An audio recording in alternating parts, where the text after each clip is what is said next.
갯돈 들고 도망갔다더라.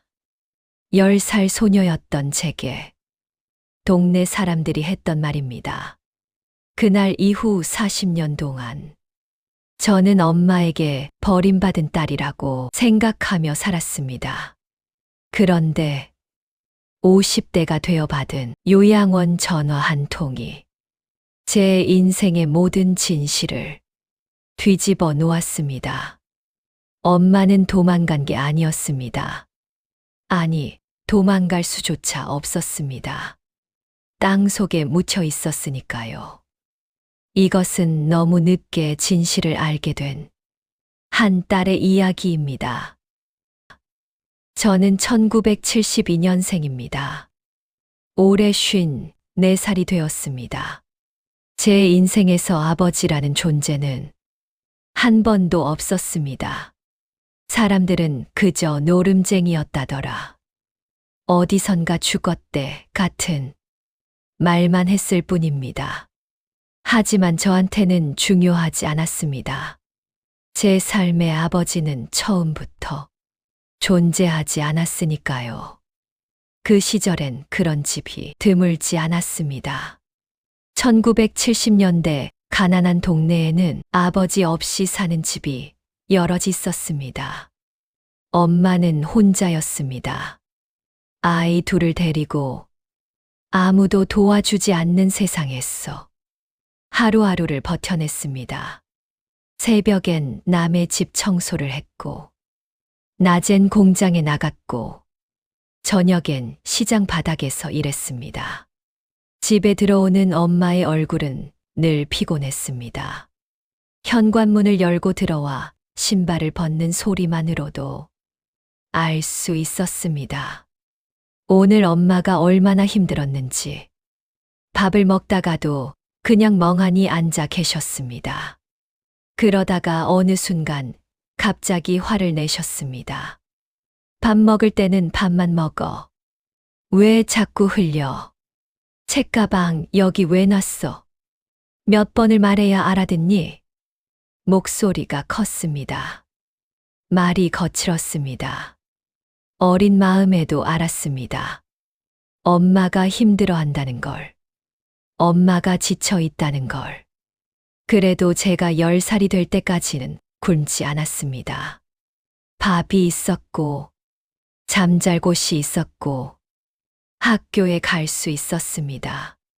반찬은 변변치 않았지만 밥그릇만큼은 채워졌고, 옷은 낡았지만 추위를 막을 수는 있었습니다. 그때는 몰랐습니다. 그게 얼마나 어려운 일이었는지. 혼자서 아이 둘을 먹이고 재우고 학교 보내는 게 얼마나 힘든 일인지.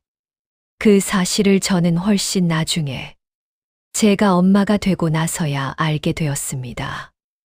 10살이 되던 해, 1982년 봄이었습니다.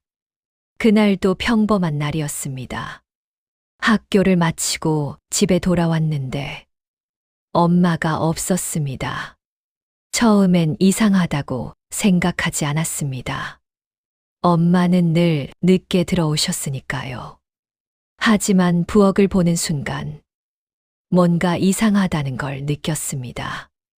아침에 설거지가 안 된 그릇들이 그대로 있었습니다. 엄마는 아무리 바빠도 그릇은 꼭 씻고 나가셨거든요. 방문을 열었습니다. 엄마의 이불이 그대로 개켜져 있었습니다. 조금 있다 오시겠지. 처음엔 그렇게 생각했습니다. 오빠와 저는 라면을 끓여 먹었습니다. 밤이 되었습니다. 엄마는 오지 않았습니다. 다음 날 아침이 되었습니다. 여전히 엄마는 없었습니다. 그렇게 사흘이 지났습니다. 동네 사람들이 수군거리기 시작했습니다. 얘, 너희 엄마 어디 갔니? 모임도 안 왔다던데? 그리고 골목 어귀에서 들려오는 수군거림. 갯돈 들고 도망갔다더라. 사람이 그러면 안 되는 건데. 그 말들이 제 귀에 그대로 박혔습니다. 10살 아이의 귀에 또렷하게, 선명하게, 칼처럼 날카롭게 박혔습니다. 엄마는 돈 때문에 우릴 버렸다. 엄마는 우리보다 돈이 중요했다. 엄마는 나쁜 사람이다. 그날 밤, 저는 오빠 몰래 이불 속에서 울었습니다. 엄마, 왜 그랬어? 우리가 뭘 잘못했어? 하지만 다음 날부터는 울지 않았습니다. 저는 그날부터 엄마를 기다리지 않았습니다. 기다리면 더 아플 것 같았습니다. 기대하면 더 무너질 것 같았습니다.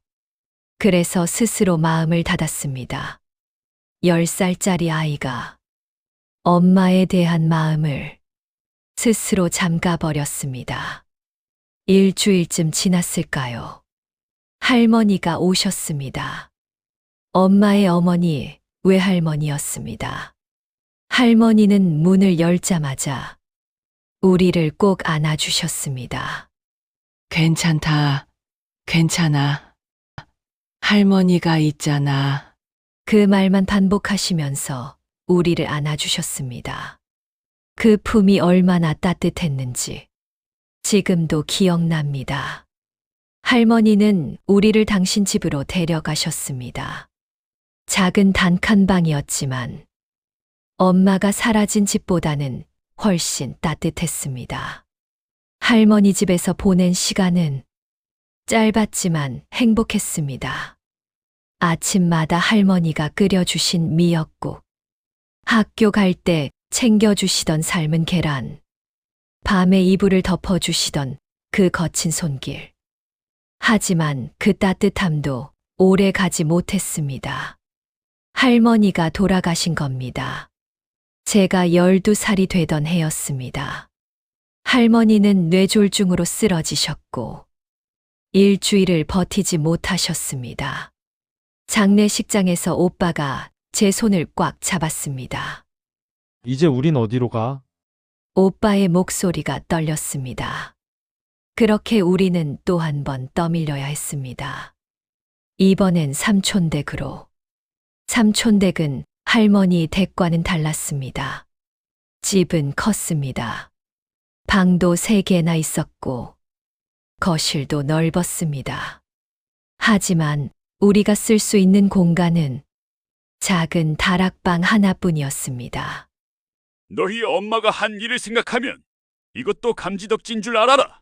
삼촌이 첫날 한 말이었습니다.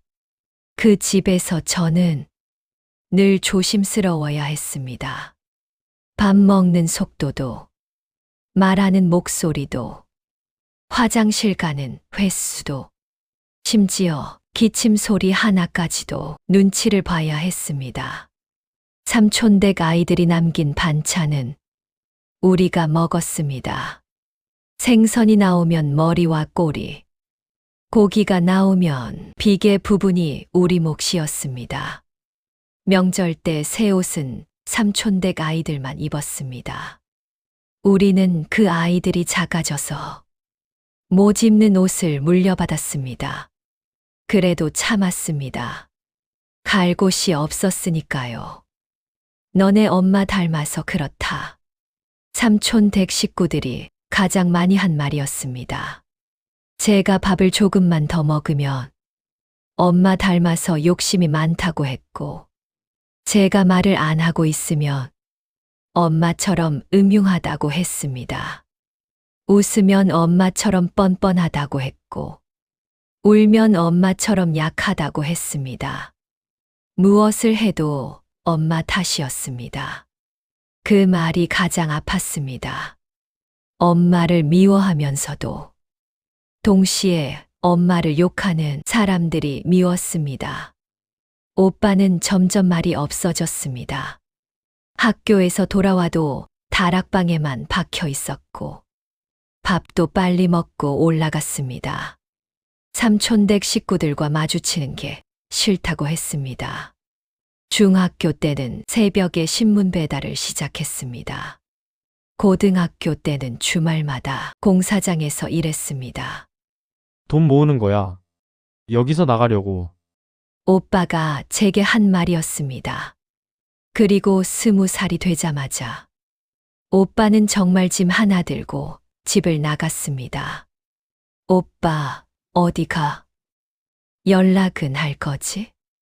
제가 물었을 때 오빠는 이렇게 대답했습니다. 여기 아닌 곳. 그리고 미안해. 왜 미안해? 너 혼자 두고 가서. 그게 마지막이었습니다. 오빠와는 그 후로 10년이 넘도록 연락이 끊겼습니다. 저는 갈 곳이 없었습니다. 오빠처럼 나갈 용기도 없었고, 돈도 없었습니다. 그래서 고등학교를 졸업하자마자 기숙사가 딸린 공장에 들어갔습니다. 전자 부품을 만드는 공장이었습니다. 하루 12시간씩 일했고, 손은 늘 기계 기름 냄새가 났습니다. 겨울에도 공장은 춥고, 여름에는 찜통같이 더웠습니다. 힘들었습니다. 20살 여자애에겐 너무 힘든 일이었습니다. 하지만 그 집보다는 나았습니다. 여긴 적어도 일한 만큼 월급을 주었고, 눈치 볼 일도 없었고, 엄마 닮았다는 말을 들을 일도 없었습니다. 기숙사 방은 6명이 함께 썼습니다. 좁았지만 제 공간이 있다는 게 좋았습니다. 거기서 남편을 만났습니다. 같은 공장에서 일하던 남자였습니다. 3살 위였고 저처럼 가족이 없었습니다. 좋은 사람이라고는 말 못합니다. 술을 마시면 손찌검도 했고 욕도 했습니다. 월급을 다 쓰고 오는 날도 있었습니다. 그래도 결혼했습니다. 그래도 여긴 내 집이다. 스스로 그렇게 생각하며 버텼습니다. 맞아도 욕을 먹어도 적어도 이곳은 제가 쫓겨나지 않을 곳이라고 믿었습니다. 24세 첫째를 낳았습니다. 딸이었습니다. 아이를 처음 안았을 때 가슴이 너무 아팠습니다. 이렇게 작은 생명을 내가 지킬 수 있을까? 26세 둘째를 낳았습니다. 역시 딸이었습니다. 둘째를 안았을 때는 이상하게 따뜻했습니다. 이 아이들은 나처럼 자라지 않게 해줘야지. 엄마 없이 자라는 아이로 만들면 안 돼. 그때부터였습니다. 엄마 생각이 나기 시작한 게 아이들을 키우면서 엄마가 자꾸 생각났습니다. 보고 싶다기보다는 원망이 먼저였습니다. 첫째가 10살이 되던 해 특히 힘들었습니다. 제가 엄마와 헤어진 나이가 10살이었으니까요. 10살 딸아이를 보면서 깨달았습니다. 10살은 너무 어립니다. 엄마 없이 살기엔 너무 어린 나이입니다. 이렇게 어린 아이를 두고 어떻게 떠날 수 있었을까? 아무리 생각해도 이해가 되지 않았습니다. 이렇게 예쁜 아이들을 두고 어떻게 아무 말도 없이 떠날 수 있었을까? 밤에 아이들 재우고 설거지하면서 혼잣말처럼 되뇌었습니다. 엄마는 왜 그랬을까? 정말 돈이 더 중요했을까? 우리가 그렇게 짐이었을까? 원망은 세월이 흘러도 줄어들지 않았습니다. 오히려 아이들이 클수록 더 깊어졌습니다. 세월이 많이 흘렀습니다. 아이들이 컸고 제 얼굴에도 주름이 늘었습니다. 머리카락에 흰머리가 하나둘 보이기 시작했습니다. 50살이 다 되어갈 무렵이었습니다. 어느 겨울날 낯선 번호로 전화가 걸려왔습니다. 여보세요, 김순희 씨 맞으시죠? 네, 그런데요? 저는 은혜요양원 사회복지사입니다. 혹시 어머님 성함이 박영자 씨 맞으신가요? 순간 심장이 멈추는 것 같았습니다. 네, 맞는데요. 어머님이 저희 요양원에 계십니다. 암투병 중이신데요. 가족분을 찾고 계십니다. 전화기를 든 손이 떨렸습니다. 엄마, 살아있다고 40년 만에 처음 듣는 소식이었습니다. 지금 어떤 상태신가요? 상태가 많이 안 좋으십니다. 말기 암이시고요. 시간이 그리 많지 않으실 것 같습니다. 얼마나? 길어야 한두 달, 짧으면 몇 주 안에요. 전화를 끊고 한참을 앉아 있었습니다. 가야 하나, 말아야 하나. 가슴 한쪽에서는 가라, 마지막이다라고 했고, 다른 한쪽에서는 왜 가야 하는데, 40년 동안 어디 있었는데 라고 했습니다. 밤새 잠을 이루지 못했습니다. 며칠을 고민했습니다. 남편한테도 아이들한테도 말하지 않았습니다. 결국 일주일 뒤 저는 요양원으로 향했습니다. 요양원 복도는 소독약 냄새가 났습니다. 302호입니다. 안쪽 침대세요. 간호사가 안내했습니다. 문 앞에서 한참을 서 있었습니다. 손이 떨려서 문고리를 잡을 수가 없었습니다. 심호흡을 크게 했습니다. 그리고 문을 열었습니다. 침대에 한 노인이 누워 계셨습니다. 너무 말라 있었습니다. 뼈만 남은 손, 깊이 팬 눈, 창백한 얼굴, 그리고 머리에 깊은 흉터가 보였습니다. 이게 엄마인가? 40년 전 제 기억 속 엄마는 젊고 힘이 세고 목소리가 큰 사람이었습니다. 하지만 침대에 누운 이 사람은 너무 작고 약해 보였습니다. 누구세요? 엄마가 작은 목소리로 물었습니다. 저는 한동안 말을 하지 못했습니다. 목이 메었습니다. 엄마, 그 한마디를 하는데 얼마나 오래 걸렸는지 모릅니다. 나야, 막내딸. 엄마는 제 얼굴을 한참 바라보더니 눈물을 흘렸습니다. 많이 컸네. 얼굴에 주름도 생겼고. 아이고, 우리 딸. 40년 만에 듣는 엄마 목소리였습니다. 예전보다 훨씬 작고 떨리는 목소리였습니다. 왔구나. 정말 왔구나. 엄마가 계속 울었습니다. 저는 그냥 서 있을 수밖에 없었습니다. 그날은 오래 있지 못했습니다.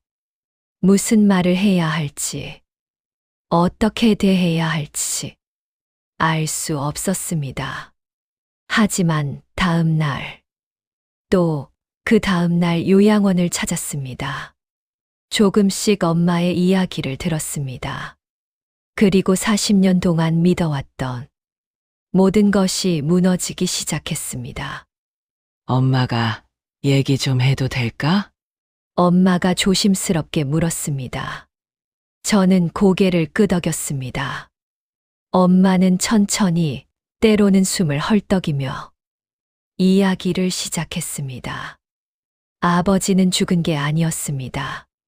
1982년 그 봄날, 엄마가 개모임에서 돈을 탄다는 걸 어떻게 알았는지 집 앞에서 기다리고 있었다고 했습니다. 그 사람이 갑자기 나타났어. 몇 년 만에 차에 억지로 태워서 산으로 갔어. 사람들이 안 다니는 깊은 산. 엄마의 목소리가 떨렸습니다. 돈 내놓으라고 때렸어. 계속. 손에 피가 날 때까지 맞았어. 그래도 버텼어. 그 돈은 너희 학비였거든. 너희 밥값이었거든. 근데 결국 빼앗겼어. 차 트렁크에 숨겨둔 가방까지 다 찾아서. 그리고 그 다음이 더 끔찍했습니다. 그 사람이 삽으로 머리를. 엄마의 손이 머리 흉터를 만졌습니다. 정신을 잃었어. 그리고 흙 속에 묻혔어. 저는 숨이 막혔습니다. 살아났어. 기적처럼. 지나가던 등산객이 손이 흙 밖으로 나온 걸 봤대. 병원으로 옮겨졌고 1달 넘게 혼수 상태였어. 깨어났을 때는 기억이 없었어. 6개월 동안 내가 누군지도 몰랐어. 엄마는 울면서 말을 이었습니다. 기억이 천천히 돌아왔어.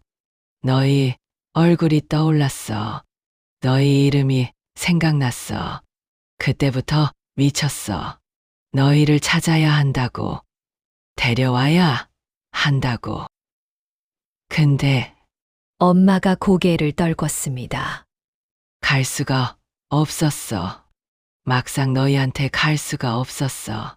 갚아야 할 돈도 있었고 엄마는 우리를 멀리서 봤다고 했습니다.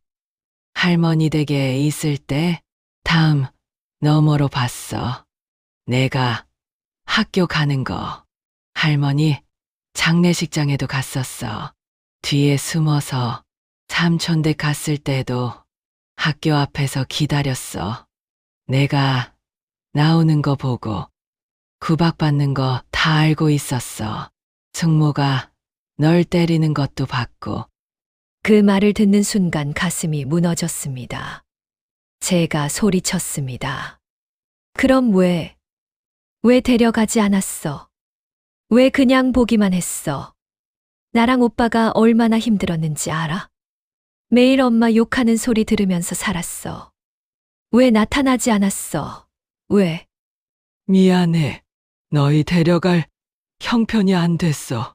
돈 때문에. 너희들을 데려올 수가 없었어. 그래서 멀리서만 봤어. 살아만 있어라. 건강하기만 해라. 그것만 빌면서. 엄마는 한참을 울었습니다. 엄마의 눈물이 베개를 적셨습니다. 저는 아무 말도 할 수 없었습니다. 엄마는 작은 봉투를 꺼냈습니다. 떨리는 손으로 제게 내밀었습니다. 많이 못 모았어. 그래도 너희 생각하면서 눈물로 모은 거야. 봉투를 열어보니 몇백만 원이 들어 있었습니다. 큰 돈은 아니었습니다. 하지만 그 봉투는 너무 무거웠습니다. 병원 청소하고 식당에서 설거지하고 쉬지 않고 일했어. 언젠가 너희 찾으면 주려고. 엄마의 손은 거칠었습니다. 수십 년 동안 일만 한 손이었습니다. 원망해도 돼. 미워해도 돼. 그래도 한 번만 얼굴 보고 싶었어. 미안하다는 말 꼭 하고 싶었어. 그때 저는 처음으로 말했습니다. 엄마, 목이 메었습니다. 난 도망간 줄만 알았어. 엄마가 우릴 버린 줄만 알았어. 40년 동안 엄마를 미워하면서 살았어. 엄마는 아무 말 없이 제 손을 꼭 잡았습니다. 그 손이 차갑고 또 단단했습니다. 저는 오빠한테 연락했습니다. 10년 만에 하는 통화였습니다. 오빠, 엄마가 살아계셔. 요양원에. 전화 너머로 오빠의 숨소리가 들렸습니다. 뭐라고? 와줄 수 있어? 시간이 얼마 안 남았대. 오빠는 아무 말 없이 다음 날 왔습니다. 오빠가 엄마를 봤을 때 한참을 울었습니다. 오빠도 저처럼 40년 동안 버림받았다고 생각하며 살았습니다. 오빠도 저처럼 엄마를 원망하며 살았습니다. 엄마는 오빠에게도 같은 이야기를 했습니다. 오빠는 말없이 엄마 손을 잡았습니다. 엄마, 우리가 몰라서 미안해. 오빠가 슬퍼하며 말했습니다. 그날부터 오빠와 저는 교대로 요양원에 갔습니다. 엄마는 점점 약해졌습니다. 밥을 못 드시는 날이 많아졌고, 말도 점점 줄어들었습니다. 하지만 우리가 가면 늘 미소를 지으셨습니다. 왔니? 고맙다. 그 말씀을 하실 때마다 가슴이 너무 아팠습니다. 2주가 지난 어느 날 새벽, 요양원에서 전화가 왔습니다. 빨리 오셔야 할 것 같습니다. 택시를 잡아 타고 달려갔습니다. 오빠도 거의 동시에 도착했습니다. 엄마는 침대에 누워 계셨습니다. 숨소리가 약했습니다. 엄마, 제가 손을 잡자 엄마가 천천히 눈을 뜨셨습니다. 왔구나. 오빠가 반대편에서 엄마의 다른 손을 잡았습니다. 엄마, 우리 여기 있어요. 엄마는 우리 두 사람을 번갈아 보셨습니다. 그리고 작은 미소를 지으셨습니다. 고마워. 정말 고마워. 미안해. 좋은 엄마 못해서. 아니에요, 엄마. 제가 말했습니다. 엄마는 좋은 엄마였어요. 우리가 몰랐던 거예요. 엄마가 얼마나 힘들었는지, 얼마나 우릴 사랑했는지, 이제 알아요. 엄마의 눈에서 눈물이 흘렀습니다. 엄마 없이도 이렇게 잘 커져서 고마워. 그 말씀이 엄마의 마지막 말이었습니다. 엄마는 조용히 눈을 감으셨습니다. 우리 두 사람의 손을 꼭 잡은 채로 엄마의 손은 끝까지 따뜻했습니다. 장례는 조촐하게 치렀습니다. 엄마를 아는 사람이 거의 없었습니다. 40년을 혼자 사셨으니까요. 영정사진은 요양원에서 찍은 것밖에 없었습니다. 사진 속 엄마는 많이 야위셨지만 미소를 짓고 계셨습니다. 장례식장에 앉아서 오빠와 저는 많은 이야기를 나눴습니다. 우리가 틀렸어. 오빠가 말했습니다. 엄마는 도망간 게 아니었어. 엄마는 살아남은 거였어. 그리고 40년 동안 우릴 지켜본 거였어. 저는 고개를 끄덕였습니다. 엄마가 얼마나 외로웠을까. 우리 가까이에 있고 싶었을 텐데 가까이 갈 수 없었잖아. 보고 싶어도 볼 수 없고 안아주고 싶어도 안아줄 수 없고. 오빠가 울었습니다. 저도 울었습니다. 우리는 40년을 엄마를 원망하며 살았습니다. 하지만 엄마는 40년 동안 우리를 그리워하며 살았습니다. 장례를 치르고 며칠 뒤 엄마가 계시던 요양원 방을 정리하러 갔습니다. 침대 옆 작은 서랍장에 낡은 공책이 있었습니다. 펼쳐보니 일기장이었습니다. 1982년 1월 1일부터 쓰신 일기였습니다. 오늘 할머니 댁 앞을 지나갔다. 막내가 학교 가는 걸 봤다. 많이 컸다. 건강해 보여서 다행이다. 안아주고 싶었다. 하지만 참았다. 나는 죽은 엄마니까. 1984년 3월 15일. 할머니 장례식장에 갔다. 뒤에서 지켜봤다. 애들이 너무 많이 울었다. 달려가서 안아주고 싶었다. 하지만 나는 갈 수 없었다. 1985년 6월 20일. 막내가 삼촌댁 마당에서 맞았다. 보고도 아무것도 못했다. 나는 엄마 자격이 없다. 하지만 언젠가 사실을 말해주고 싶다. 나는 너희를 버리지 않았다고. 2000년 12월 25일. 공장 앞을 지나갔다. 막내가 남편이랑 아이 둘이랑 걷고 있었다. 행복해 보였다. 일기장을 읽으면서 저는 계속 울었습니다. 엄마는 40년 동안 우리를 지켜봤습니다. 가까이 가지 못하면서도 끝까지 우리를 사랑했습니다. 이제는 알겠습니다. 저는 버림받은 게 아니었습니다. 엄마는 저를 버린 게 아니라 지켜준 거였습니다. 가까이 가면 위험했을 우리를 멀리서라도 지켜본 거였습니다. 그 시절엔 설명할 기회조차 없이 살아야 했던 사람들이 많았습니다.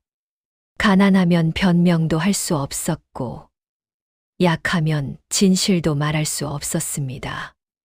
엄마도 그 중 한 사람이었습니다. 용서라는 말은 아직도 조금 어렵습니다. 40년의 세월이 쉽게 지워지는 건 아니니까요. 하지만 이해는 생겼습니다. 엄마도 피해자였다는 것. 엄마도 최선을 다했다는 것. 엄마도 저를 사랑했다는 것. 그 이해가 제 인생을 조금은 가볍게 해주었습니다. 요즘 저는 가끔 엄마 산소에 갑니다. 오빠와 함께 가기도 하고, 혼자 가기도 합니다. 산소 앞에 앉아서 이런저런 이야기를 합니다. 엄마, 오늘 손녀가 대학 합격했어요. 엄마, 저 요즘 건강해요. 걱정 마세요. 그리고 마지막엔 꼭 이 말을 합니다. 엄마, 사랑해요. 40년 동안 한 번도 하지 못했던 말입니다. 이제는 원망하지 않습니다. 대신 이렇게 생각합니다. 엄마, 이제는 편히 쉬세요. 더 이상 아프지 말고, 더 이상 슬퍼하지 말고, 당신은 좋은 엄마였어요. 바람이 불면 엄마가 대답하는 것 같습니다. 고맙다, 내 딸. 여러분, 부모님이 살아 계시다면 오늘 한번 전화해 보세요. 사랑해요라는 말, 고마워요라는 말, 그 말 한마디가 얼마나 소중한지 저는 너무 늦게 알았습니다. 시간은 우리가 생각하는 것보다 빠르게 흘러갑니다. 그리고 진실은 때때로 너무 늦게 밝혀집니다. 저처럼 후회하지 마세요. 끝까지 들어주셔서 감사합니다.